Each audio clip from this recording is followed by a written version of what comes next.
welcome to another Dusk Side Talk with Marc. I think this is the fourth episode of this particular series I've been doing, where it's just me sitting here at my not quite clean desk with the cat who's meowing, just talking about games and what's been happening in the world of board games. Today is a very exciting episode because we got a mammoth announcement from Fantasy Flight Games that they are going to be releasing by the end of the year, I believe, Twilight Imperium 4th Edition. Now, listeners will know that Twilight Imperium is one of my favorite games in the entire world, the 3rd edition. I put it, I believe, as my 3rd favorite game, maybe 4th favorite on my top 50 list. I love the game so much. I wrote a very glowing review of it that you can find on the website. It's got diplomacy, politics, trade, technology, war. It's got everything. It's the ultimate 4X space experience in board gaming, and I just adore it. So when I saw out of the blue that Twilight Imperium 4th Edition is going to come out, I was very intrigued. And so today I'm going to be going over the differences and the similarities that were announced based on the Twilight Imperium, based on Fantasy Flight's press briefing, essentially, or their announcement page, where they're talking about the game. And I'm going to go over the similarities, the differences, and then try to guess at if this is going to be worth the investment, because it is a massive game, and there's actually been a fairly significant price increase compared when you compare the two versions. Right now, overall, I'm cautiously optimistic about this game. The changes they've listed look good. I'm not sure if it's going to be worth the money necessarily, but I'll go into detail later on in this podcast. But first, let's talk about some stuff that's been happening with the Thoughtful Gamer. I've mentioned a few times already that I'm going to be going more into video stuff, and I got the equipment this past week.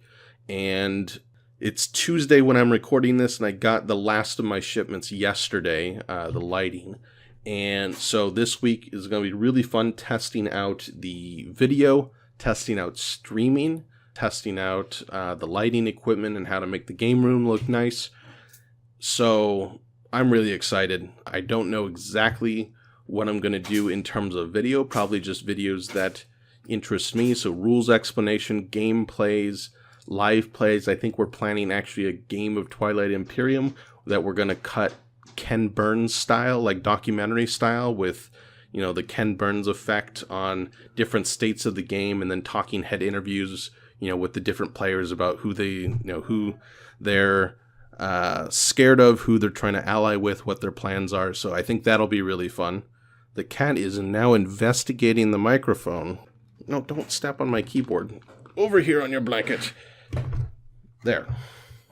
You can sit over there, kitty. The cat is very active today.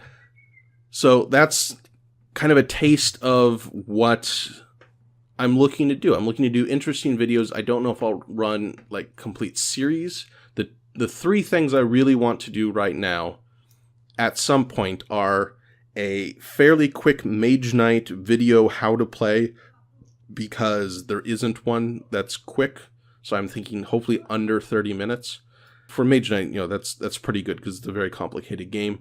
The Twilight Imperium Ken Burns documentary thing I just talked about, and a how to play / playthrough of Netrunner with Amber, my wife, and probably Jeff, who you guys haven't heard on the podcast yet, but is a friend of ours, because neither of them have played Netrunner, so I think it'd be fun to do a kind of teaching game and with them, and by extension with the audience, to help them learn that fantastic card game. So those are the three things I have kind of in the back of my mind. If you have any ideas of things you'd like to see recorded with video, I'm going to start off slow because I know I've done a bit of video editing before, and I know it always takes longer than you think. So I'm not going to commit myself to a ton of video, but I do want to do some. I'll probably do some reviews on video too.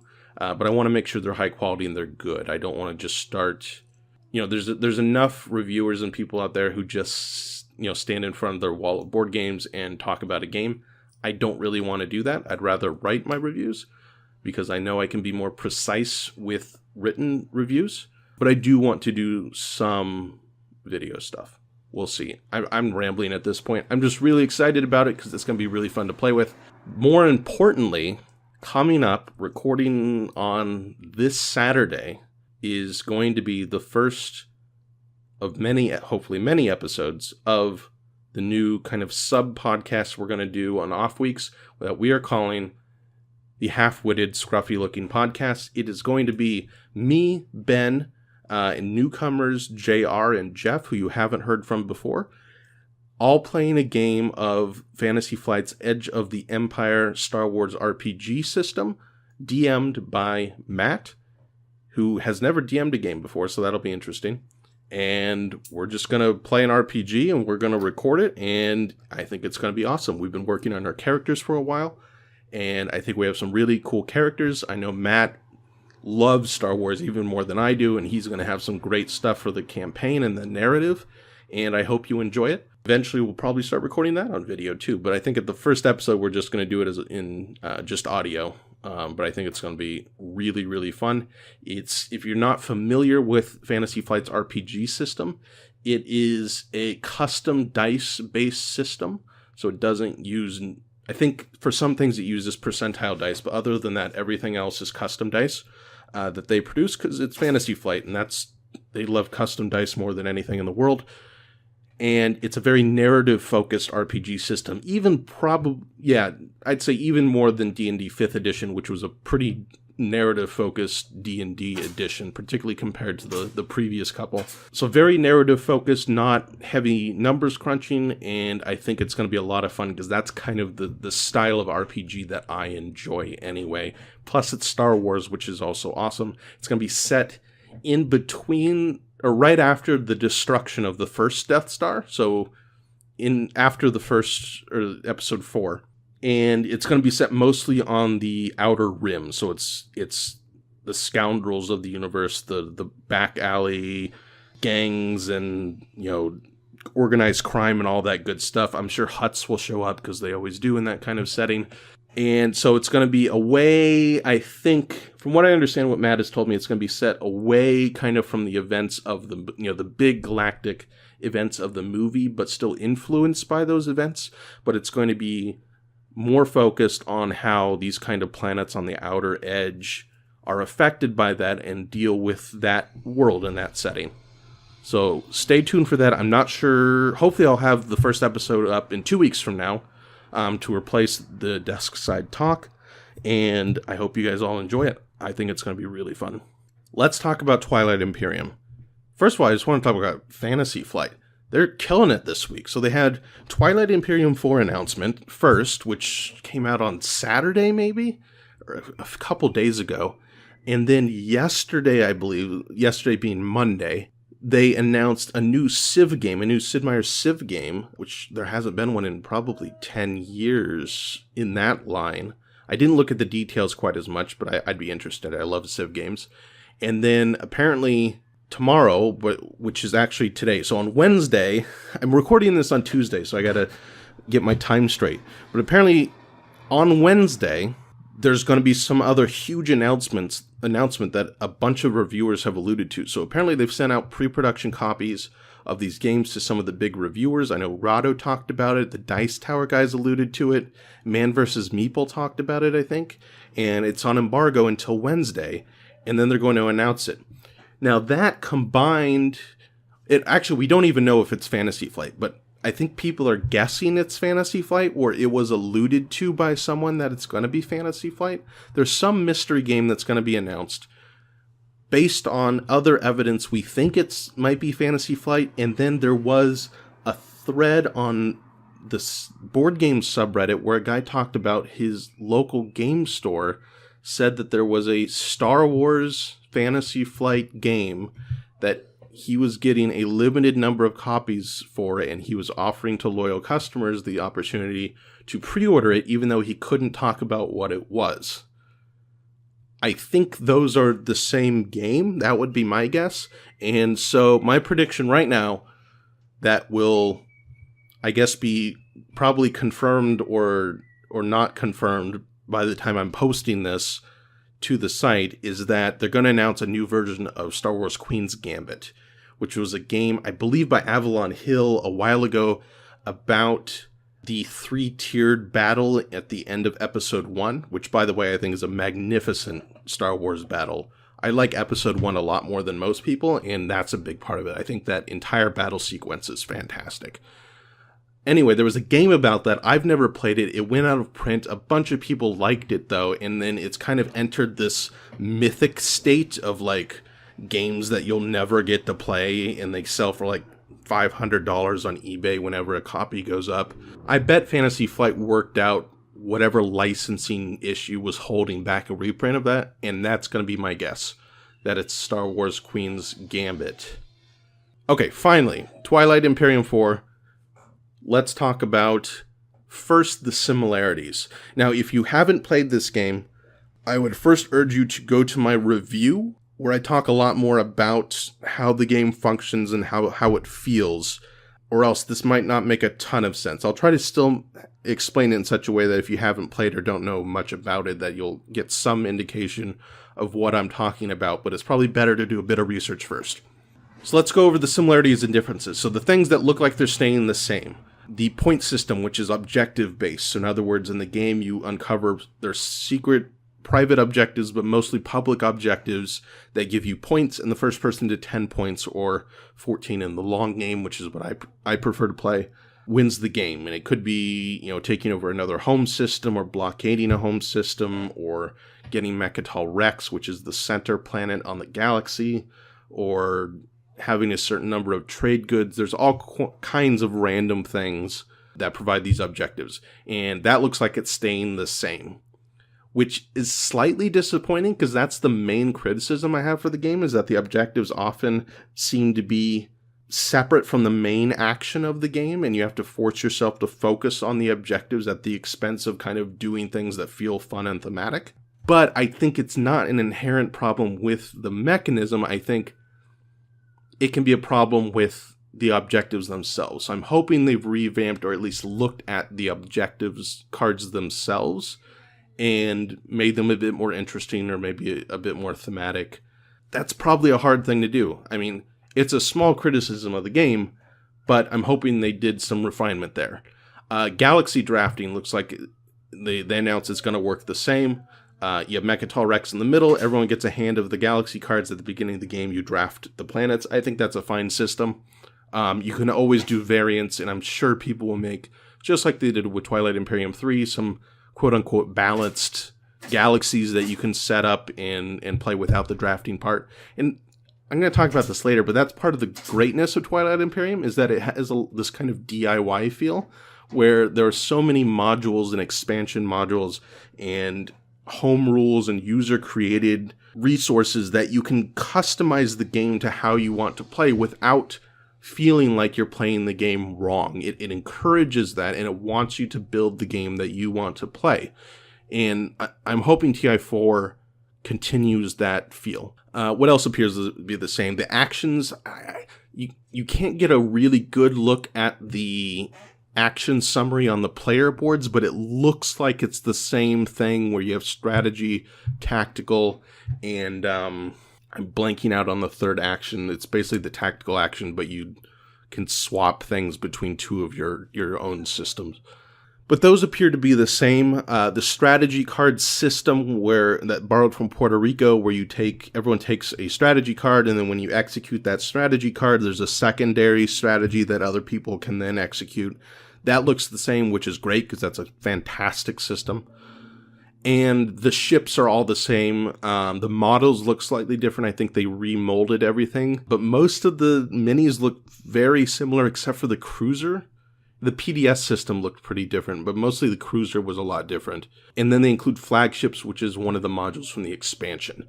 So those are the main similarities. So the whole framework of the game seems to be pretty much the same as TI3, with a few smaller differences in some of the subsystems. So let's look at the difference now.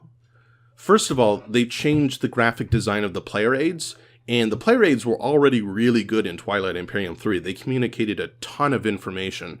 These look even better. They look really, really good. First of all, because the racial player aid that shows the specifics of your race, your starting technologies, and your special powers and abilities, also has all of the ships in kind of like rectangular boxes with their stats instead of having it in a small grid in the corner.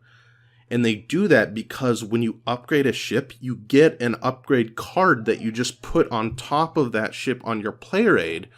So then you don't have to sit there and look at the standard stats for your ship and then look through all your tech cards and find all the bonuses. So maybe, the fighter hits on a 9, but then you have to look through your tech cards to see if you have that advanced fighter bonus that gives it a +1 that hits on an 8. Instead, all that information is just going to be layered on top of the player aid, so you only have to look at one place, which is just a brilliant graphic design improvement, and maybe the most exciting thing that I've seen from the preview, just because I love really clever graphic design. It looks fantastic. And then it looks like off to the side is kind of where you put your command counters and your fleet supply counters, and that looks like it's tied to the color of your ship, so there's separate pieces, and that also has the little quick reference for how the order in which actions resolve, away from the racial bonuses and the ships. So it looks really cool. It's going to take up a bit more space on the table, but it looks like it's horizontal space, which is usually fine in most table setups.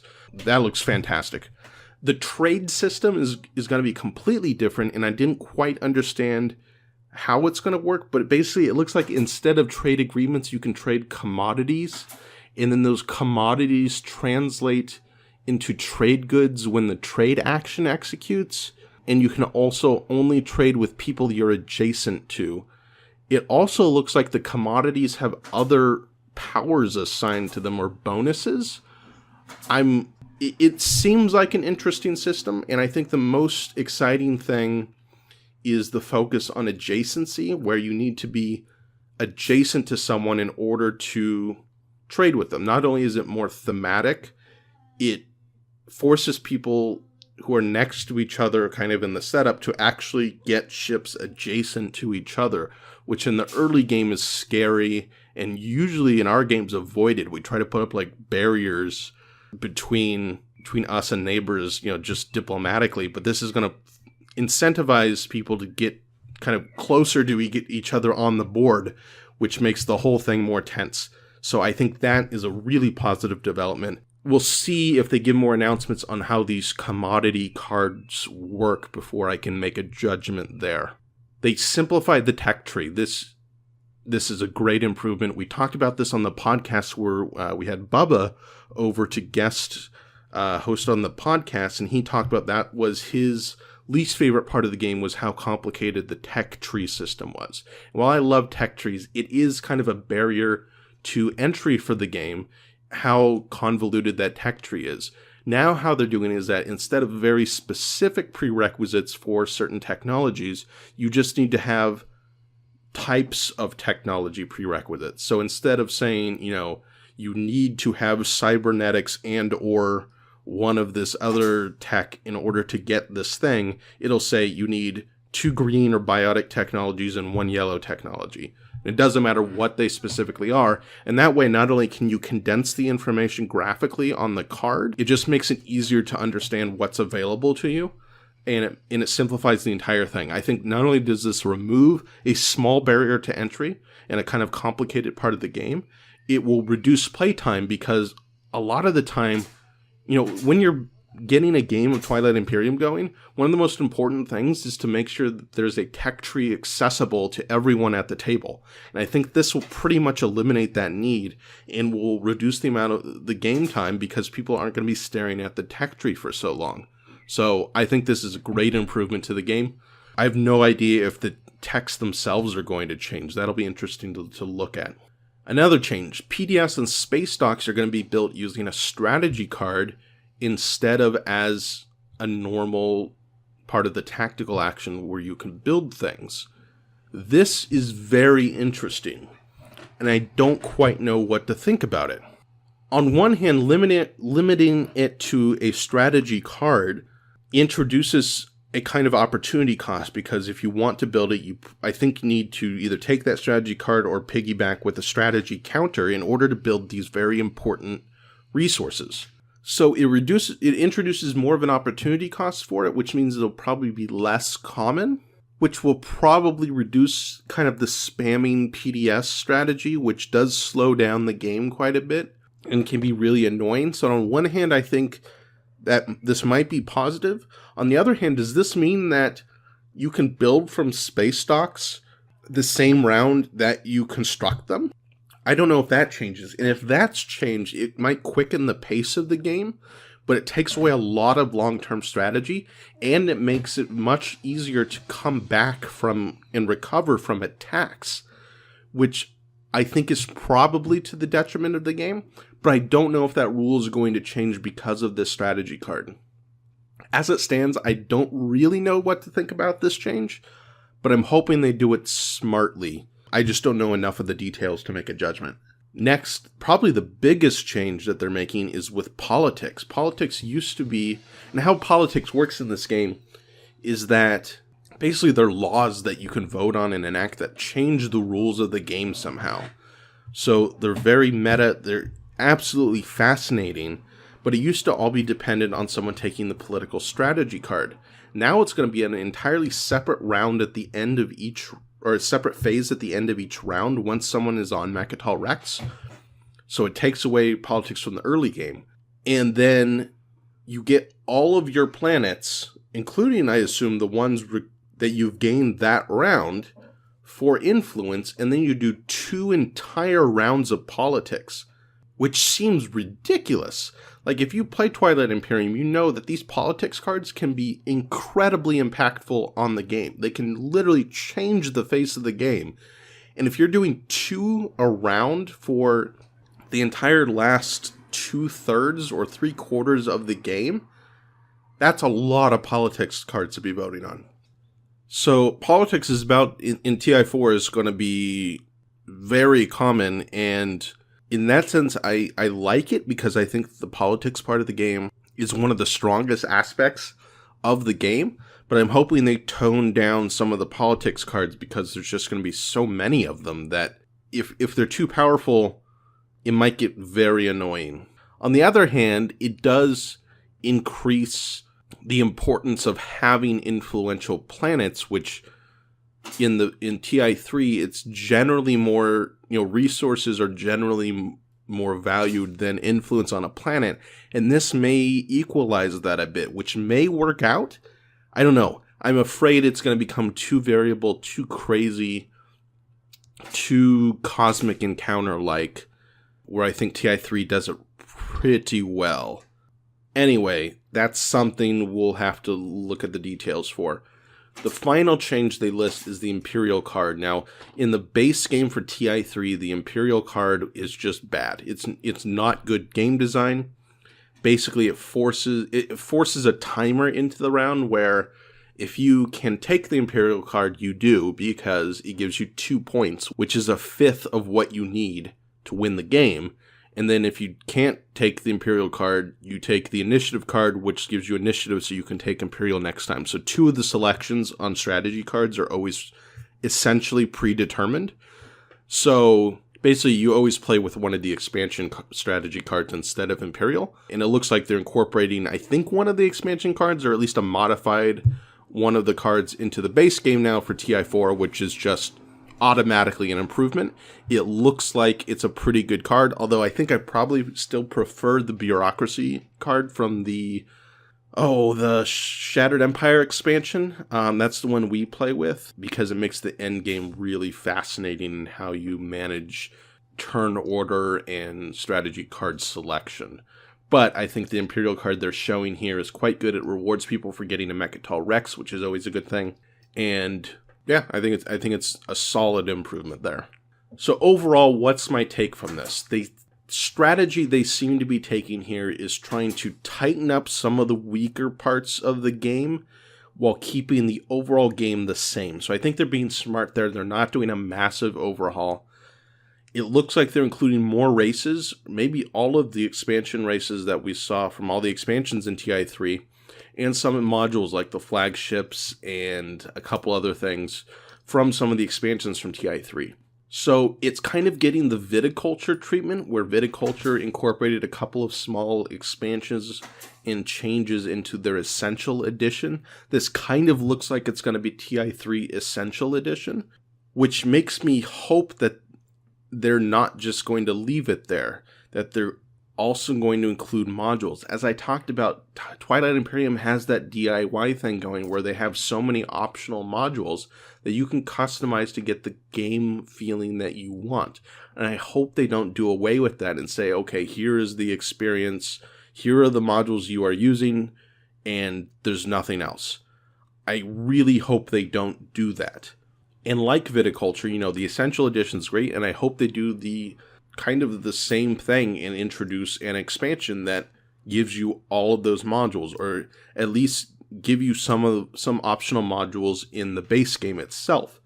Otherwise, that seems too limiting to me, and I don't quite like it. But knowing Fantasy Flight, they're going to give expansions because they're Fantasy Flight, and that's what they do. That said, the price on this game is significantly more expensive than TI3. MSRP on this is $150. Whereas on TI3, it's $90. So it's over a 50% price increase, and the total amount of stuff you're getting in the game, I saw someone do a really detailed analysis. It's 15% more things. So the price is quite expensive, and overall, I'm cautiously optimistic about the changes here, but a lot of it is dependent on the more refined details. How are they, if they are even changing the technology cards or the politics cards or the tech cards to work with the new mechanisms they're using for these things. Because if they don't change them much, it's probably still a slight improvement over the base game of Twilight Imperium, but I don't know how it's going to justify its massive price increase. If, however, they have refined the details of the cards themselves, maybe streamlined the rules a bit, made everything a lot more tighter and balanced and working with the mechanism changes, I think this could be a brilliant addition of the game. But it's going to be dependent on those details. I'm hoping I can get a review copy of this. I already emailed Fantasy Flight, just basically begging for one because I want to do a really in-depth review comparing the differences in the games. But at $150, that's a lot of money. And if you were someone looking at this saying, wow, I was about to buy Twilight Imperium, but should I wait for the 4th edition? I would say you're probably good. The fact that there's going to be a new edition doesn't take away the brilliance of Twilight Imperium 3rd edition. But I think if you're on the fence, the changes here listed seem good enough that I would probably wait until we get more of the details. I know with a lot of big things, Fantasy Flight will leak more details over time as release grows nearer. I would probably wait for some of those details and see if it's going to justify the price. But if you're not concerned that much about the new edition, about having kind of the new thing, it doesn't seem like it changes enough to make it an obvious purchase over Twilight Imperium 3. Me personally, I'm going to wait. I love the game, so I'll probably end up getting the 4th edition eventually. But again, cautious optimism is my current state. I hope this was helpful to you, to those looking at Twilight Imperium and wondering, is this 4th edition going to be worth it? Again, overall, I think they've done some very smart things here, but the execution is going to be what matters, and we don't know enough about the details to know if that execution's pulled off really well. So I'm going to wait, but I hope this gives you some information to make decisions off of, and I hope you enjoyed the podcast. Don't forget to check out the website at thethoughtfulgamer.com. Check me out on Twitter or Facebook, and also rate and review this podcast on iTunes or wherever you listen to your podcasts from. Goodbye.